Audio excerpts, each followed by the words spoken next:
बहुलकन दो प्रकार के होते हैं, योगात्मक या श्रृंखलावृद्धि बहुलकन तथा संघनन या पदस्य वृद्धि बहुलकन। योगात्मक बहुलकन, इनमें बहुलक एक ही प्रकार के एकलक अथवा भिन्न एकलकों के अणुओं के परस्पर योग से मिलकर बनते हैं।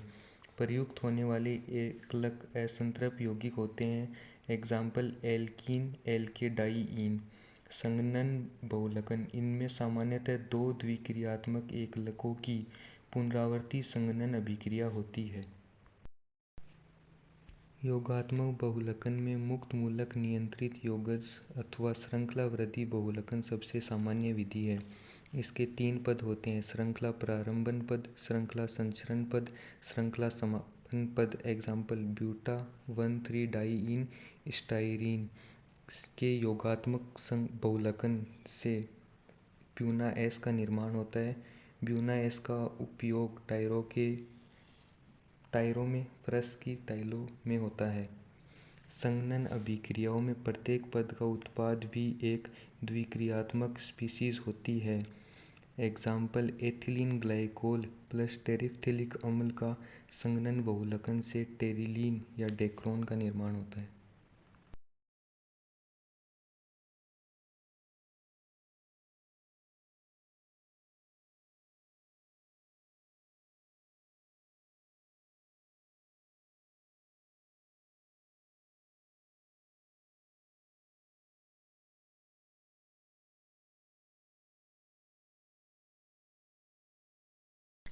योगज बहुलक के तीन उदाहरण हैं, पॉलीथीन, टेफ्लॉन, पॉलीएक्रिलोनाइट्राइल। पॉलीथीन एक ताप सुदृढ़ बहुलक है। यह दो प्रकार के होते हैं, एलडीपी, एचडीपी। टेफ्लॉन का निर्माण टेट्राफ्लोरोएथीन का परसल्फेट उत्प्रेरक की उपस्थिति में उच्च दाब पर बहुलकन से होता है।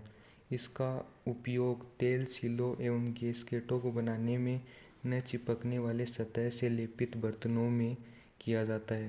पॉलीएक्रिलोनाइट्राइल का निर्माण एक्रिलोनाइट्राइल का पेरोक्साइड उत्प्रेरक की उपस्थिति में बहुलकीकरण करने से होता है।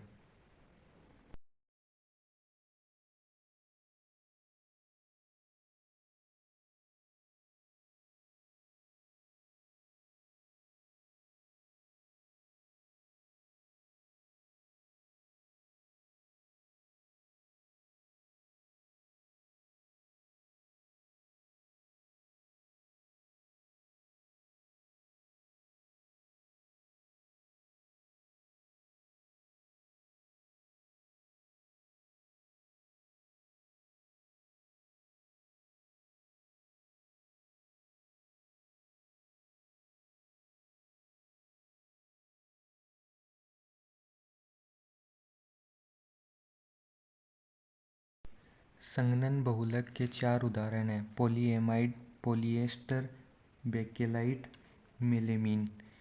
पॉलीएमाइड के दो उदाहरण हैं, नायलॉन 6,6, नायलॉन 6। नायलॉन 6,6 का निर्माण एडिपिक अम्ल व हेक्सामेथिलीन डाइएमीन के उच्च दाब पर संघनन बहुलकीकरण से होता है।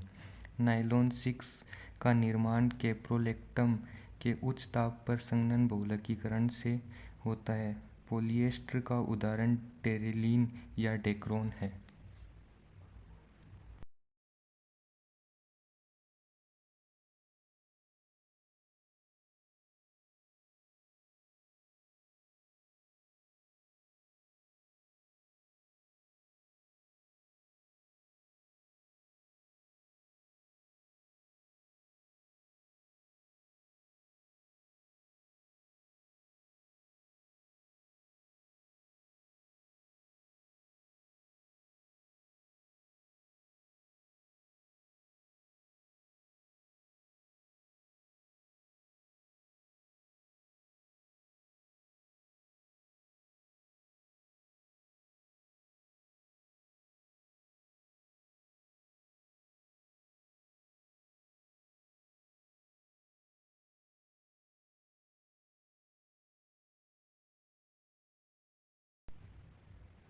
बेकेलाइट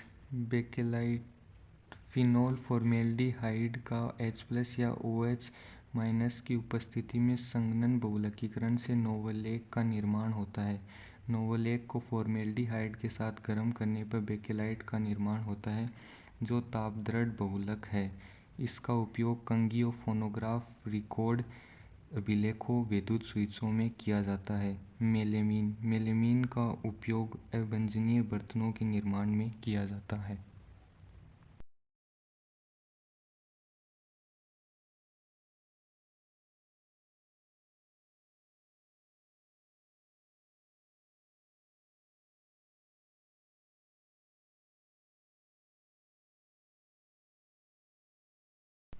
रबर दो प्रकार के होते हैं, प्राकृतिक रबर और संश्लेषित रबर।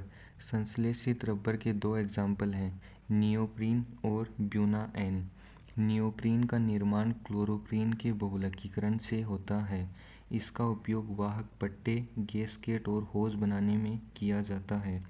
ब्यूटाएन का निर्माण ब्यूटा 1,3-डाइईन व एक्रिलोनाइट्राइल के बहुलकीकरण से होता है। इसका उपयोग तेल, सील और टंकी के लिए अस्तर के रूप में किया जाता है।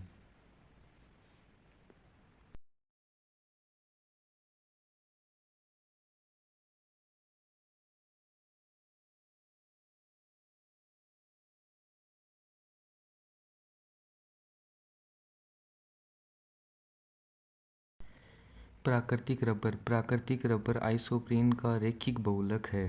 रबर का वल्कनीकरण। अपरिष्कृत रबर को सल्फर के साथ उच्च ताप पर गर्म करने पर वल्कनीकृत रबर प्राप्त होता है। प्राकृतिक रबर उच्च ताप पर नरम तथा निम्न ताप पर भंगुर हो जाता है एवं उच्च जल अवशोषण क्षमता प्रदर्शित करता है। यह अध्रुवीय विलायकों में घुलनशील है और ऑक्सीकरण कर्मकों के आक्रमण के प्रति प्रतिरोधी नहीं है।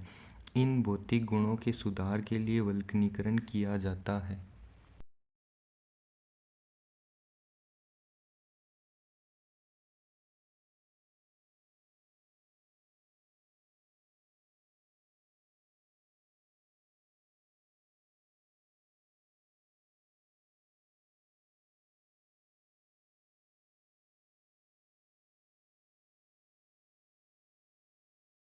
जैव निम्नीकरणीय बहुलक के दो एग्जाम्पल हैं, PHBV nylon 2 nylon 6। PHBV poly beta hydroxy butyrate को बीटा हाइड्रोक्सी ब्यूटेरेट वेलेरेट। इसका निर्माण 3 हाइड्रोक्सी ब्यूटेनोइक अम्ल के 3 हाइड्रोक्सी पेंटेनोइक अम्ल के साथ बहुलकीकरण से होता है। इसका उपयोग विशिष्ट पैकेजिंग तथा अस्थियों में प्रयुक्त युक्तियों में किया जाता है।